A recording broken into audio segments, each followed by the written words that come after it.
Olá, pessoal, tudo bem com vocês? Eu sou o Eduardo Gerac, jornalista, e essa é mais uma conversa interessante que teremos com as pesquisadoras e pesquisadores do programa USP Sustém.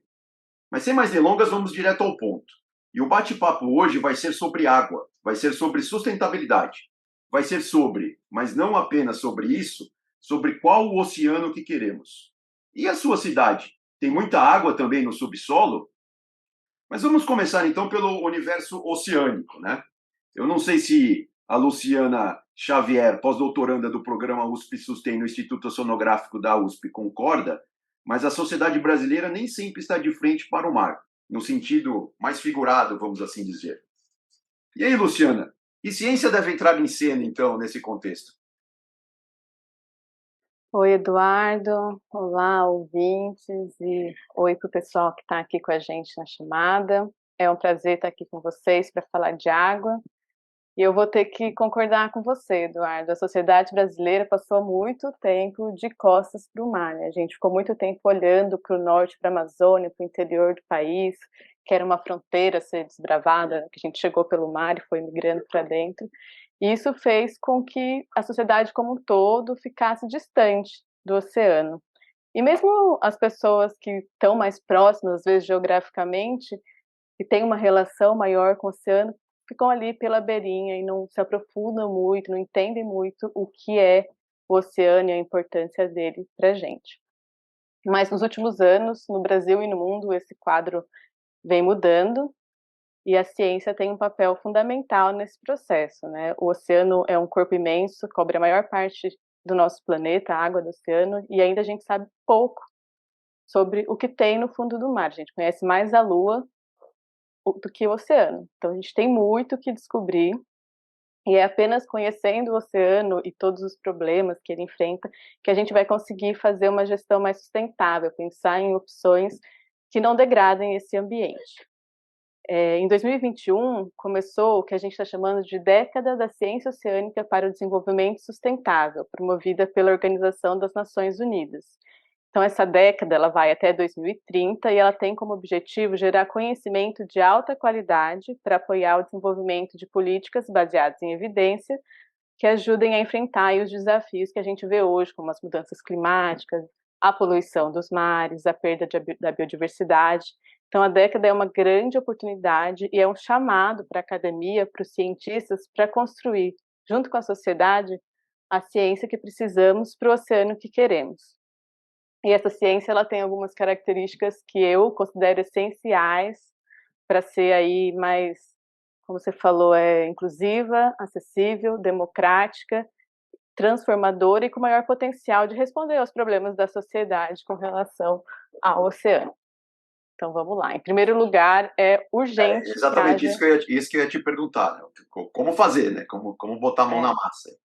então, em primeiro lugar, é urgente que haja uma representação mais diversa na produção e disseminação do conhecimento sobre o oceano. A gente tem que mudar as estruturas dentro da própria ciência, nas universidades, nas agências de fomento, nos centros de pesquisa, para que a ciência seja mais inclusiva, equitativa e justa.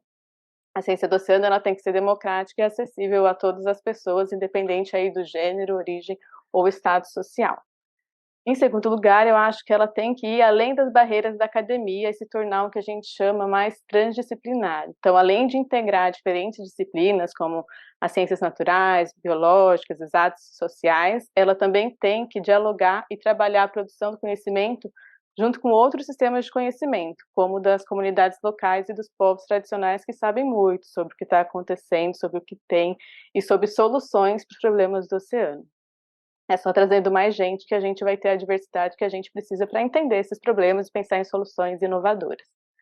E para fechar em 3 pontos, em terceiro lugar, é importante trabalhar em estreita relação com quem está na tomada de decisão, né? Aproximar a produção ao uso do conhecimento. Então, os resultados das pesquisas eles têm que ser comunicados de maneira mais eficaz e fornecer orientação e informação para subsidiar as políticas públicas de uma forma bastante clara, bastante objetiva e alinhada com o que as pessoas da tomada de decisão precisam. Não são transformações fáceis, porque são mudanças de paradigma, mas a gente tem aí mais 9 anos para continuar exercitando. Ah, legal, interessante. Agora, Luciana, já tem alguma coisa rolando aqui em termos de Brasil, por exemplo, dentro disso que você disse, dentro desse contexto todo? Tem algum exemplo, alguma coisa interessante que podia ser citado aqui agora? Sim, o Brasil ele está bastante envolvido na década em toda a produção. A gente tem o MCTI, MCTI, agora me fugiu a sigla. Bem, a gente tem um comitê da década no Brasil que está trabalhando para construir aí o sistema de governança, para trazer as pessoas para discutir a ciência oceânica e o oceano que queremos. E o Brasil tem uma grande produção de conhecimento para o oceano e a gente já tem trabalhado bastante alinhado com os tomadores de decisão para fazer uma proposição, por exemplo, de uma lei do mar que está hoje em discussão. Em discussão. Perfeito, tá certo. Legal, Luciano, obrigado. A gente já volta a falar. Vou botar mais gente nessa conversa, né? Porque, assim, no caso específico das grandes cidades brasileiras, não tem nenhuma que não tenha um rio ou outro tipo de manancial que hoje não esteja poluído, né? É um processo que vem se intensificando muito nas últimas décadas devido ao lançamento de efluentes de indústria na água, efluentes de esgoto não tratado, fertilizantes e outras atividades antrópicas, né? Como o uso indiscriminado de agrotóxicos, portanto, na agricultura. Então, tem um pesquisador aqui conosco também, o Alexander, né, que pode falar bastante sobre isso. O Alexander de Souza é doutor em ciência com ênfase em química analítica na Universidade Federal de Pelotas, lá no Rio Grande do Sul. Então, Alexander, queria que, se você pudesse dar uma pincelada inicial, né, sobre esse problema, sobre esse tema que você se debruça aí, né, essa questão aí, obviamente que tem a ver com a poluição, né, mas se você puder detalhar um pouco mais, seria interessante, por favor. Oi, Eduardo. Olá, pessoal. É muito interessante vir aqui falar sobre água, algo tão importante para a gente e para o planeta. Quando a gente começa a pensar na água que chega nas nossas casas, a gente sempre quer uma água de qualidade, uma água sem cheiro, gosto, sem aquelas características que a gente acaba, seja visual ou de outra forma, influenciando na nossa aceitabilidade. Então, as estações de tratamento de água, elas acabam tendo que disponibilizar diversos processos do seu tratamento que possibilitam entregar essa água de qualidade. Qual o problema que tem sido enfrentado ultimamente? É, os mananciais de água, os locais que são captados essa água, eles têm sofrido bastante com rejeitos industriais, seja de esgoto ou de alguma outra forma, que acabam mudando as características da água constantemente. Então, essa problemática que as estações de tratamento de água elas enfrentam, elas têm que estar se adaptando constantemente, seja devido à estação do ano, que está, seja de seca ou muito chuvosa, ou dependendo da descarga de rejeitos que chega nesses mananciais, ela tem que estar adaptando o seu tratamento de água. E isso, para ela estar se adaptando, ela tem que conhecer a água que chega na estação de tratamento. Como é que ela faz isso? Ela faz diversos tipos de análises. Algumas são instantâneas, saem um resultado na hora, elas conseguem adaptar seu tratamento. Outras não, outras demandam mais tempo. Então, uma ideia geral e algo que existe essa necessidade na estação de tratamento de água é equipamentos que gerem uma resposta imediata. Por que isso? Porque tu vai conseguir fazer um tratamento de água mais rápido.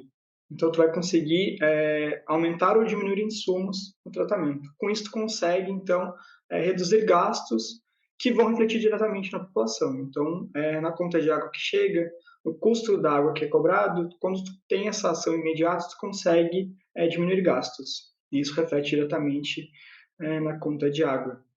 Ou Então, seja, por isso que é se eu importante. entendi, desculpa te interromper, Alexandre, se eu entendi bem, ou seja, a ideia é isso, né?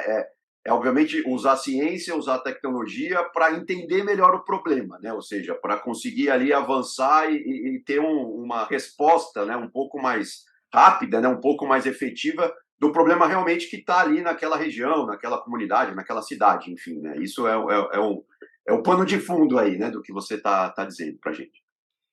Isso, perfeito, Eduardo.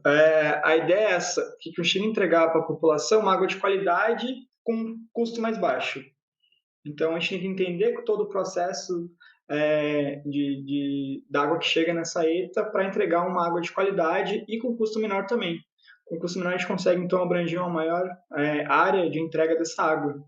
Então, a gente sabe que o país ele sofre bastante com a distribuição de água, então seria uma forma de incentivar, diminuindo o custo no tratamento, mas gerando esse gasto para também tentar expandir as estações de tratamento de água e a entrega dessa água potável para as comunidades. Ah, muito interessante, bacana, bacana mesmo. Então. E sempre lembrando que o ideal também é não poluir a água desde o começo, né? Claro, para a gente não ficar sempre enxugando o gelo, mas enfim. Bom, gente, mas vamos ficar então mais um pouco nesse tema da poluição, que é um tema muito importante, um tema muito interessante, né?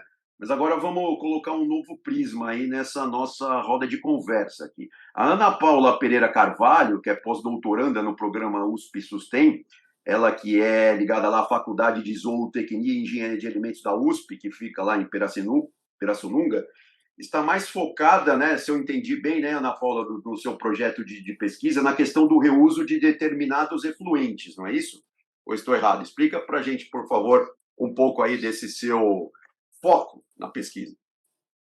Ok. Olá, pessoal. Bom dia a todos. É uma honra estar com vocês aqui neste momento, ainda mais falando de água, né? Um tema muito importante. Eu agradeço a sua pergunta, Eduardo. Realmente é isso mesmo, meu pouco, você está certo. É no reuso mesmo de águas residuárias, né, tratadas, proveniente de agroindústrias, né? Um exemplo disso seria as agroindústrias, os laticínios, frigoríficos, as sucroalcooleiras, indústrias de bebidas, por exemplo, indústrias de suco de laranja, destilarias, né, entre outras. Esse tipo, né, de águas residuárias, né, de fonte agroindustrial, após seu devido tratamento, elas apresentam, né, um grande potencial como fonte de fertirrigação. Então, elas podem ser reutilizadas, né? São águas que apresentam macro e micronutrientes que são essenciais para o desenvolvimento de plantas. Então, essa prática, né, de reuso de águas residuárias tratadas na irrigação, ela vem aprimorando, né, e ela vem para diminuir também a utilização de fertilizantes sintéticos nitrogenados, que é comumente utilizado, né, na agricultura, né, de hoje, e também para reduzir a pressão sobre os recursos hídricos. Só que essa reutilização, né, das águas residuárias tratadas, ela envolve diversos critérios, né? E um desses critérios, inicialmente, que é indispensável, é conhecer as características físicas e químicas dessas águas, né, residuárias de fonte agroindustrial após seu tratamento. E como, assim, paralelo a isso, não deixar de lado, né, tão menos importante, o mapeamento, né, das áreas aptas, ou seja, áreas potenciais que apresentam características ambientais que podem, né, receber esse tipo de água residuária, né, tratada como uma fonte de irrigação. Esse mapeamento, ele é fundamental, né, uma ferramenta assim, muito importante, e ele tem que integrar diversos atributos ambientais. Eu vou dar um exemplo aqui de alguns, né, que, por exemplo, seria o tipo de solos, né, textura, espessura, permeabilidade dos solos, a proximidade dessa área perto de um corpo hídrico, a profundidade do lençol freático ou do aquífero, qual que é a cultura, né, que vai ser irrigada. Então, são diversos atributos que eles têm que ser analisados de forma integrada, né? E aí, a partir da ponderação desses atributos, geoespacialmente falando, a gente consegue identificar, então, mostrar qual que é a área apta para receber essa fonte de irrigação. Atualmente eu estou trabalhando, né, na bacia hidrográfica do Rio Mogi Guaçu, é uma área de vasta extensão territorial, que abrange mais de 15 mil quilômetros quadrados, né, situando mais de 50 municípios do Nordeste do estado de São Paulo, então é uma área muito considerável, e além disso também ela merece destaque porque ela é muito forte na questão agrícola, né, na parte assim da agricultura mesmo. Então, o objetivo do trabalho, né, que eu estou empenhada agora é na avaliação, né, avaliar esse potencial das águas residuárias tratadas de fonte agroindustrial dentro da bacia hidrográfica, né, aproveitando, né, essa água para o processo de irrigação. Isso visando sempre, né, o uso racional e sustentável dos recursos hídricos. Né, Desculpa, Ana, só para fazer um parênteses rápido. Ou seja, pelo que você está explicando, então, a ideia É que assim, a água residuária, né, que é uma Tratada, não é nome tão pós-tratamento. bonito, mas enfim, ela não pode ser usada a esmo, né? Não pode ser usada a Não, rodo, tem que ter critérios, tem que ter regiões e tal. É isso que vocês estão avaliando aí, né? exatamente. E a nossa intenção, assim, é atrelar e elaborar uma norma técnica, né, para dar um respaldo maior para esses agricultores, para essas indústrias que vão reutilizar, então, essa água após o tratamento, né? Isso de uma maneira bem racional, né, bem sustentável. Então, isso a gente está propondo. Por quê? Porque tem muitas regiões hidrográficas no Brasil que estão sofrendo com escassez hídricas, né, em alguns períodos do ano, principalmente os de estiagem. Então, é uma alternativa, né, que vem ganhando espaço dentro da agricultura, só que depende de vários estudos ainda, né, do avanço dos estudos da ciência nessa área também. Então, aqui a gente está começando, né, uma metodologia na bacia hidrográfica do Rio Grande do Iguaçu, né, e é uma proposta metodológica que pode ser difundida também para outras regiões, né, hidrográficas. E o objetivo também do projeto no Avistoro é para atingir uma das metas também, importante dizer, do sexto objetivo de desenvolvimento sustentável, né, que é pautado na água potável e saneamento, né, é um dos 17 objetivos, então, da ONU. Perfeito. Seria Legal. isso. Muito legal. Ana Paula, obrigado, viu? A gente volta a falar ainda mais um pouquinho.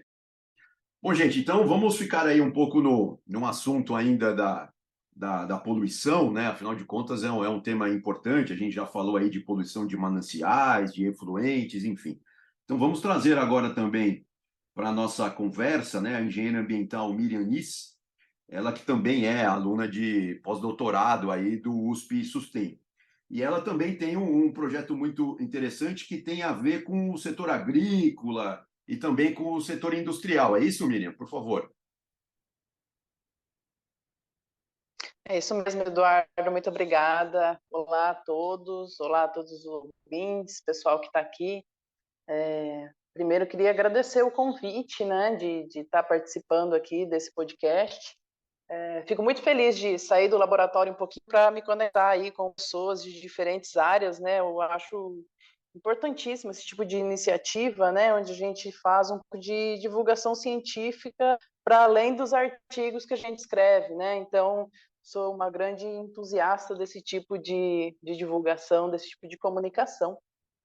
Acho que é extremamente importante, acho que todo mundo sai ganhando. Nós, como pesquisadores, e a população que tem acesso, né, àquilo que geralmente não chegaria a elas, né? Que confesso que é uma parte um pouco frustrante para mim do meu trabalho.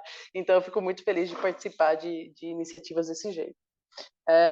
Bom, para começar, eu vou discordar de você, Eduardo. Eu acho o termo águas Oh, que bom, residuárias alguém muito discordar de bonito, mim, que cara. bom. Eu acho o termo águas residuárias uma maravilha, cara. E eu me explico por quê. Quando a gente pensa em residuárias, eu quero que a gente pense em residual, tá? Então, sempre que a gente fala de resíduo, eu quero que pense em residual. Tem um residual de energia ali, tem um residual de valor ali, sabe? Então, vamos pensar assim, ó. Então, o que é residual não é rejeito. Rejeito, sim, rejeito não tem que fazer. Rejeito vai ter que ser direcionado, não tem jeito. Mas tudo que é residual a gente pode aproveitar, porque tem energia. E lembrando, né, se tem energia, energia no lugar errado é poluição. Né? Então, por isso que a gente precisa focar nesse manejo, né, dessas águas residuárias, né, que são produzidas aí nas indústrias, nas agroindústrias. Isso nada mais é do que os efluentes, né? Enfim, o que é o resíduo líquido, é aquilo que é produzido que não seria aproveitado pela indústria, né? Mas aí o que eu quero mudar o foco, meu trabalho é um parecido com o da Ana Paula, a gente até está pertinho por causa disso. Também trabalho com a bacia do Rio Mogi. E aí o meu foco é pegar essas águas residuárias, né? E focar na parte antes do tratamento, olhar para essas águas residuárias não como um problema da indústria, entende? É olhar e falar assim, opa, talvez tenha uma oportunidade aí, né? Já existem estudos que usam essas águas, né? Estudos, não só estudos, inclusive, aplicações já de uso de águas residuárias para a produção de energia, né? O biogás, eu acho que os ouvintes aí devem conhecer, né? O Biogás rico em metano, tem várias reportagens sobre isso, o Globo Rural adora falar sobre isso. Então, é uma parte já mais conhecida dessas águas residuárias sendo aproveitadas, É né? o arroto E aí o meu do trabalho gado. entra... É o arroto do, é o arroto do gado também, mas não só. Então, é importante aí, sou do time de gestão anaeróbia, quem for do time aí vai entender, que é uma outra possibilidade de produzir esse gás aí, que é tão valioso, né? Dá para produzir energia, enfim, energia limpa, né? Mas, enfim, isso foi no meu doutorado, que eu trabalhei com isso, produção de metano, produção de hidrogênio. Agora eu estou com outro foco, que é a produção de alguns ácidos aí de valor agregado, né? Que podem ser produzidos a partir do tratamento dessas águas residuárias, né? E aí, só para esclarecer que quem está ouvindo, às vezes não vai ficar pensando, mas água residuária, o que é água? Água residuária pode tanto ser aquilo que sai depois de, sei lá, lavar a laranja que chegou na indústria de suco de laranja, lavar o maquinário que tira o leite, como também pode ser, um exemplo aí mais, né, mais prático, mas, enfim, que é um pouco diferente dessa primeira, desses primeiros exemplos que eu dei, por exemplo, a produção do etanol, a gente sabe que o caldo de cana ele é fermentado para produzir etanol, certo? E aí esse etanol ele é tirado por destilação, o que sobra é um resíduo líquido, né? É uma água residuária, vamos dizer assim, né? Que é a vinhaça, né? Enfim, então é mais ou menos por aí o meu trabalho. Só queria deixar claro o que é essa água residuária maravilhosa, cheia de potencial aí para gente. Ah, legal, não, é isso mesmo. A gente precisa de gente que tem afinidade com aquilo que está estudando, né? Basicamente. Isso é muito interessante, Sim. muito bom. Ah, legal. Bom, gente, então agora vamos um pouco lá para baixo da terra, lá para o mundo subterrâneo, né? Que o Leonardo Capeleto de Andrade, que é pós-doutorando do USP Sustem também, no Centro de Pesquisas de Águas Subterrâneas do Instituto de Geociências da USP, ele também estuda essa questão da água subterrânea, que principalmente nas grandes cidades, né, nas grandes capitais, o caso de São Paulo, da Grande São Paulo, tal, é um problema no interior também, né? Ribeirão Preto, enfim, toda essa região tem bastante água subterrânea. Então, Leonardo, se você pudesse contar para a gente, na verdade, primeiro dar uma pincelada, né? Porque tem muita discussão, né, sobre a importância das águas subterrâneas, a não importância, enfim, até onde ela pode ser um manancial, não pode e tal. E aí depois também, se você puder, obviamente, mostrar para a gente, contar para a gente o que você está fazendo mais especificamente, seria interessante. Obrigado mais uma vez aqui pela presença. E aí, pessoal, olá, colegas, todo mundo que está ouvindo. Em algum momento, né, a beleza do podcast é que ele é meio atemporal, né? Pode ser que daqui a 2 anos alguém vai estar ouvindo a gente falando aqui e, de repente, olhando para o passado do que a gente está vivendo nesse momento. E aí, Eduardo, eu vou ser que nem a Miriam, eu vou discordar de você. Eu acho que as águas, a gente não tem que discutir a importância das águas ou se elas podem ou não ser usadas, porque definitivamente elas são importantes e elas são usadas. Então, só para te dar um dado, Eduardo, cerca de metade das cidades brasileiras já usam as águas subterrâneas de forma total ou parcial. Isso vai totalizar mais de 30 milhões de brasileiros. Então, não tem como a gente discutir se as águas subterrâneas, se elas são importantes, porque definitivamente elas já estão sendo utilizadas por mais de 20% da população brasileira, em metade das cidades, como eu citei. Então, elas são, na verdade, um recurso que é essencial na vida dessas pessoas. E às vezes as pessoas até confundem, né? O que são as águas subterrâneas, né? Basicamente, a gente poderia, de uma forma muito simplista, dizer que são todas as águas que estão abaixo do nosso subsolo. O Brasil é um país que ele é conhecido por suas reservas naturais, reservas hídricas, pelos grandes rios, como o Rio Amazonas e tantos outros que estão nas grandes cidades, né? Porque basicamente, praticamente todas as grandes cidades foram colonizadas na beira dos rios, justamente pelos seus inúmeros usos. Além, claro, do transporte que geralmente levou essas populações até lá, eles também servem para a manutenção dessas pessoas, para os usos que a gente precisa ter dessas águas. Só que as águas subterrâneas acabam sendo utilizadas também, inicialmente, às vezes, como um uso complementar, mas muitas cidades acabam ficando dependentes delas. Como você bem citou, né, algumas cidades do interior do estado de São Paulo, como Ribeirão Preto, Bauru, eles acabam tendo mais, às vezes, mais do que 70% da população dependente dessas águas.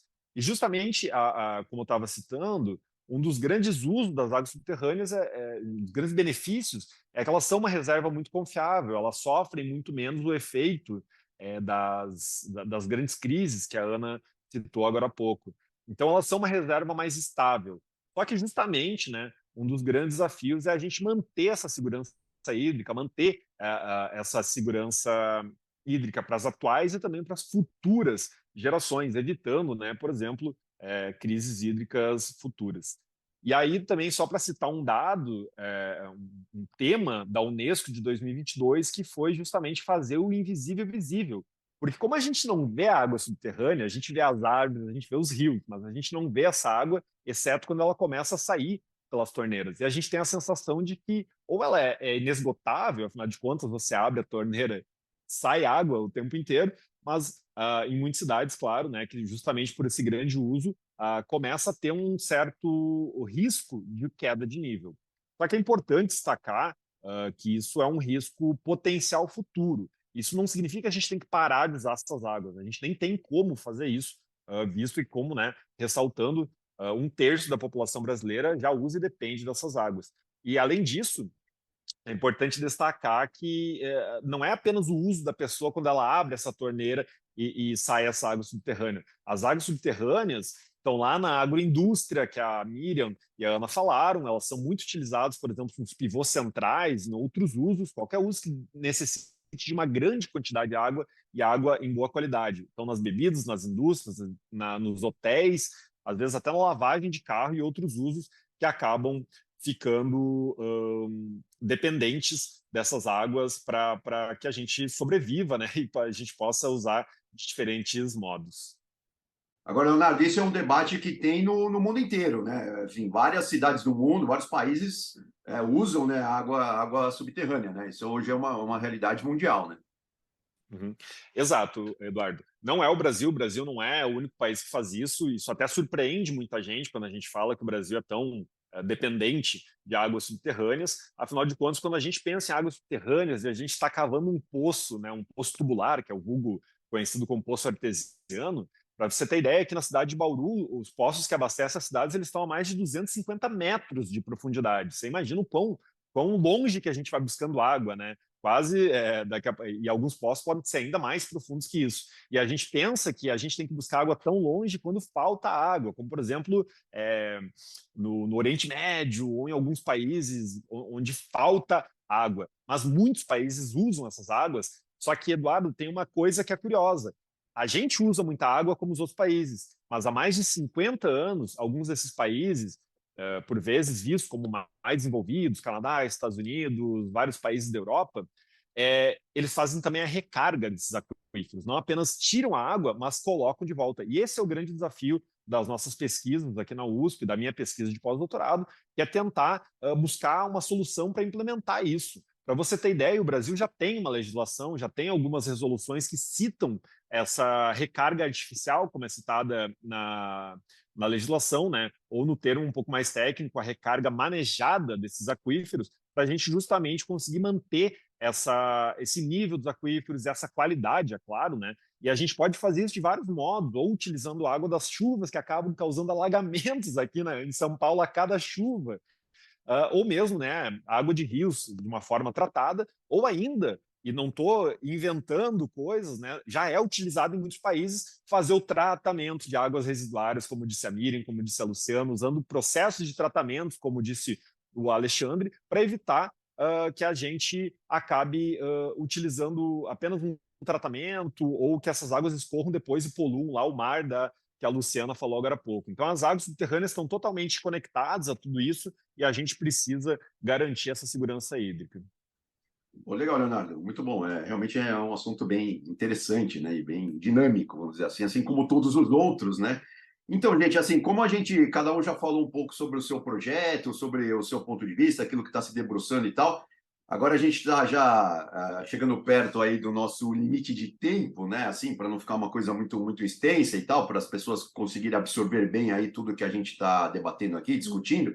Aí eu queria fazer uma provocação final para vocês, assim, né? Porque é óbvio, eu sei que o caminhar da pesquisa, né? O ritmo da pesquisa não é, obviamente, tão rápido quanto a sociedade pensa que é. Enfim, a gente tem uma discussão grande sobre isso e tal. É importante a gente ter isso bem em mente, assim. Mas assim, enfim, se vocês pudessem vislumbrar um caminho, assim, em termos, sei lá, de um produto, de uma política pública, ou mesmo de uma grande ideia para de repente uma ONG absorver isso e tentar replicar ali no seu universo dentro da área de vocês, dentro da área de pesquisa de vocês e tal, o que seria? Sei lá, não precisa colocar um tempo, pode ser daqui a 5 anos, 10 anos, 15 anos, enfim. Mas o que sei, ó, isso aqui na minha área, isso aqui seria interessante, isso aqui, entendeu? Só para a sociedade que está nos ouvindo e tal, ter um pouco essa noção, ter um pouco da onde as coisas, para onde as coisas podem caminhar, entendeu? Não sei quem quer começar aí, por favor. Por favor, Miriam. Bom, posso começar então. Então, eu acho que na minha área, principalmente pensando nessa coisa do reaproveitamento, né, dessas águas residuárias, da valorização dessas águas residuárias, o que eu vejo é uma mudança de paradigma, assim, né? Olhar para essas águas não como um problema, mas como uma possibilidade, né, de produção, de energia, de produtos, enfim, de valor agregado. E aí, fazendo isso, eu acho que a gente já muda e deixa de olhar essas águas como um problema, sabe? Elas deixam de ser um que pode contaminar, né, as águas, enfim, que depois vão para o abastecimento, enfim, a gente já sabe, né, do problema da disponibilidade de água, principalmente de água que possa ser consumida, né?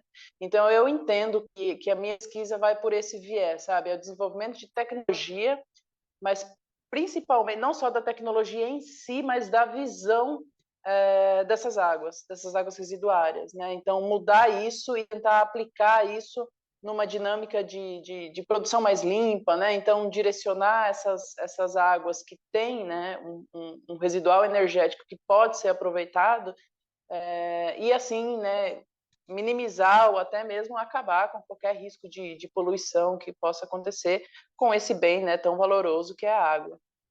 Acho que é mais ou menos por aí. Mas, assim, Bacana, não. perspectiva de Sim, tempo, claro, de não, claro, quanto não. tempo? Vá, Mudança de vai longe, paradigma. cara. Mudança de paradigma é algo importante, sem dúvida alguma. Então. Mais alguém, gente, quer se arriscar aí? Não. Vai lá, Alexander, por favor. Então, Eduardo, eu acho que, pelo menos para a distribuição de água, para água potável, eu acho que um fator crucial é a conversa com as estações de tratamento de água. Que demanda que eles têm? O que eles estão precisando? Por que a gente está fazendo pesquisa? Para quem, né? Então, a ideia é conversar diretamente, aproximar a universidade dessas estações, aproximar a sociedade também de todo esse processo de tratamento de água, através de diferentes iniciativas que mostram a importância da água, mas também a importância do descarte adequado. Então, é um ciclo que engloba muita coisa.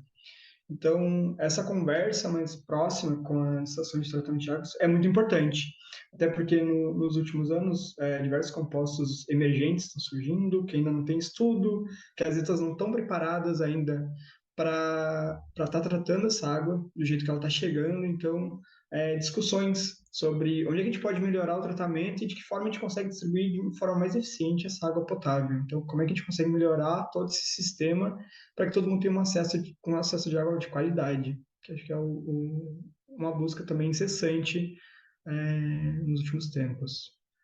Bacana, beleza. Obrigado, Alexander. Bom, Luciana, e você? Qual que é o seu ponto de vista? Eu vou aproveitar aqui o gancho do Alexander. Acho que é justamente por aí, né? A gente tem que fortalecer esses processos de cooperação, fortalecer, aproximar a ciência da gestão, mas de uma forma estruturada, né? Que não dependa de iniciativas individuais, da vontade de um ou outro pesquisador, mas que vire um modo de produzir conhecimento mais alinhado, mais conectado com quem está ali na ponta, e nesse processo também trazer aí as comunidades e quem depende do uso desse conhecimento depois. E acho que isso é um pouco que a gente está tentando fazer na minha pesquisa de pós-doutorado agora pelo USP Sustain. Então, trabalhar em como a gente consegue construir junto com os governantes, com as pessoas envolvidas na gestão pública, convênios e projetos colaborativos que não sejam simplesmente uma relação de prestação de serviço, porque é produção de conhecimento, mas que consiga contemplar demandas específicas da gestão, que às vezes são mais pragmáticas, né, mais mais precisa de um tempo mais rápido de resposta do que a ciência consegue produzir, então chegar nesse meio termo de como produzir conhecimento sem deixar a gestão muito para trás. E você, Ana? Por favor. Então, depois, né, nesse projeto, depois das análises dos resultados, né, da etapa de caracterização desses efluentes, né, dessas águas residuárias tratadas, né, do mapeamento em si, né, em plataforma georreferenciada, nós buscamos, então, auxiliar na elaboração de uma norma técnica que vise, então, essa reutilização dessas águas residuárias tratadas, né, no processo de irrigação, para regularizar isso, né? Então, colocar parâmetros, né, uns critérios, né, e essa metodologia, o importante que eu acho também, é que ela pode ser difundida, né, para outras regiões hidrográficas, né, é uma metodologia bem abrangente, né, envolve várias coisas, mas que pode ser repassada, né, reaplicada, né, então, assim, a ciência sendo difundida também. Então, assim, no meu ponto, seria mais sobre isso mesmo, né, Eduardo. Legal. Legal, Ana Paula. Obrigado, viu? Gente, obrigado aí mais uma vez, né? Todos. O Leonardo ainda tem uma última palavrinha ali. Pode ir, Leonardo, por favor. Só para fechar também, então, falando um pouquinho sobre produtos, eu acho que se implementasse, na verdade, as outras propostas, os colegas já estaria ajudando as águas subterrâneas, a gente estaria evitando a poluição delas, a gente estaria, quando você faz uma irrigação utilizando essas águas, você já está fazendo uma reciclagem, um reuso delas também já acaba ajudando, né, as águas subterrâneas. Mas realmente, dos produtos ligados à recarga de aquíferos, é necessário realmente uma política pública, que a gente precise que essas resoluções e leis brasileiras sejam adequadamente aplicadas. Em muitos países, as águas acabam, a recarga de aquíferos acaba atuando como, inclusive, fazendo um comparativo com os créditos de carbono, existem os créditos de água, onde algumas empresas até recebem para fazer essa recarga manejada desses aquíferos. Mas eu acho que, num primeiro passo no Brasil, eu pensaria em algo muito mais descentralizado e muito mais próximo da população, que seria realmente uma infiltração dessas águas nas áreas urbanas, para também já evitar que essas águas acabem alagando as ruas, como ocorre tanto em São Paulo e nas grandes cidades. Então, se a gente aumentasse soluções baseadas na natureza, onde a gente faça uma recarga através da infiltração para os aquíferos mais rasos, já estaria ajudando muito, né? Então, em São Paulo é cheio de jardins de chuva que recebem essas águas e ajudam a infiltrar, já estaria resolvendo dois problemas da drenagem urbana e da recarga de aquíferos. Legal, legal, Leonardo. Não, sem dúvida, isso também é um bom ponto, né? Sem dúvida alguma. Bom, gente, então, como vocês viram aqui, acompanharam essa conversa muito interessante, muito rica conosco, né? O programa USP Sustain, da Universidade de São Paulo, tem muita ideia boa, então nos ajudem aí a replicar isso por aí, entendeu? Vamos ter outros podcasts, vai ser uma série com várias novidades, várias pesquisas, né? Muita coisa sendo feita, muita coisa sendo gerada. Então, por favor, repliquem aí e tal, e a gente se encontra numa próxima oportunidade. Até lá, obrigado pela audiência. Tchau.